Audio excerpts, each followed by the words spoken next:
আসসালামু আলাইকুম। হাঁসের ডিমের উপকারিতা।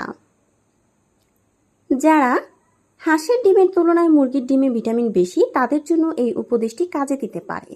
মুরগির ডিম নয়, হাঁসের ডিমের উপকারিতা অনেক বেশি। হাঁসের ডিম মুরগির ডিমের তুলনায় আকারে একটু বড় হয়। এছাড়াও হাঁসের ডিমের খোসা মুরগির ডিমের তুলনায় বেশি শক্ত হয়। হাঁসের ডিমের খোসা শক্ত থাকার কারণে হাঁসের ডিম 6 সপ্তাহ পর্যন্ত রেখে খাওয়া যায়, কোনো প্রকার ফ্রিজিং না করে, যদিও টাটকা ডিম খাওয়া স্বাস্থ্যের জন্য উপকারী। হাঁসের ডিমের উপকারিতা: যারা বেশি কুসুম খেতে চান বা বেশি প্রোটিন পেতে চান, তারা মুরগির ডিম নয় বরং হাঁসের ডিম খান। হাঁসের ডিমের উপকারিতা অনেক বেশি।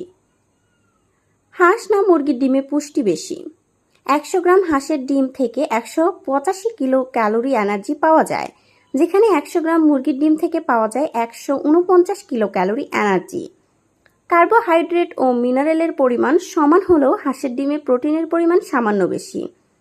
হাঁস মুরগি উভয়ের ডিমেই thiamine, niacin, riboflavin, pantothenic acid, folate এবং বিভিন্ন পরিমাণ ভিটামিন থাকে।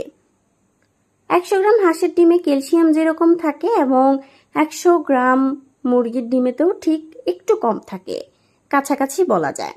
তবে হাঁসের ডিমের উপকারিতা কি ও আশ্চর্য পুষ্টিগুণ কি কি?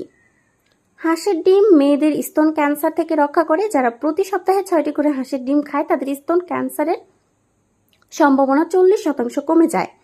হাঁসের ডিমের মধ্যে থাকা ভিটামিন ডি স্তন ক্যান্সার প্রতিরোধে সহায়তা করে। হাঁসের ডিম মেয়েদের মাসিক নিয়মিত করতে ভূমিকা রাখে।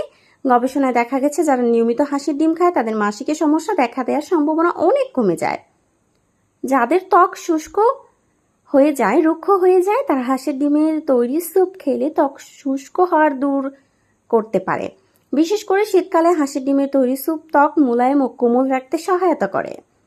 সন্তান প্রসব করার পর মায়েদের শরীর অনেকটা ভেঙে পড়ে, দুর্বল হয়ে যায় এবং শরীরে রক্ত স্বল্পতা দেখা দিতে পারে। মা হওয়ার 7 থেকে 10 দিন পর্যন্ত নিয়মিত হাঁসের ডিমের তৈরি স্যুপ খেলে হারানো শক্তি ফিরে পাবেন। ব্রাউন সুগার ও ডিমের মিশ্রিত স্যুপ দুধ উৎপাদনে সহায়তা করে। হাঁসের ডিম রান্না করে খাওয়া ভালো না, কাঁচা খেলে বেশি উপকার পাওয়া যায়। গবেষকদের মতে ডিম রান্না করে খাওয়া কাঁচা খাওয়ার থেকে বেশি ভালো, কারণ কাঁচা ডিম খেলে এতে বিভিন্ন উপাদান থাকে যা শরীরে প্রবেশ করে শরীরে ক্ষতি করতে পারে। অপরদিকে ডিম সিদ্ধ করে বা রান্না করে খাওয়ার ফলে ডিমে থাকা ক্ষতিকর উপাদানগুলো যেমন ধ্বংস হয়ে যায়, সেইটিতে থাকা পুষ্টি উপাদানগুলো শরীরের জন্য ভালোভাবে প্রস্তুত হয়। সো আশা করতেছি মুরগির ডিম যে খারাপ শরীরের জন্য তা নয়। সবাই সবার সাধ্য মতো হাঁসের ডিমটি খাওয়ার চেষ্টা করবেন এবং চাইলে আপনারা মুরগির ডিমটিও গ্রহণ করতে পারেন। কিন্তু হাঁসের ডিমে আমাদের যে সকল উপকারগুলো রয়েছে, প্রত্যেকটি উপকার আমি আপনাদের মাঝে উপস্থাপনা করলাম। আশা করতেছি সকলেই মতামত দিয়ে যাবেন এবং আপনারা হাঁসের ডিম দিনে কয়টি করে খান এবং কতদিন পর পর খান, কে কে হাঁস পালন করেন, অবশ্যই কমেন্ট করতে ভুলবেন না।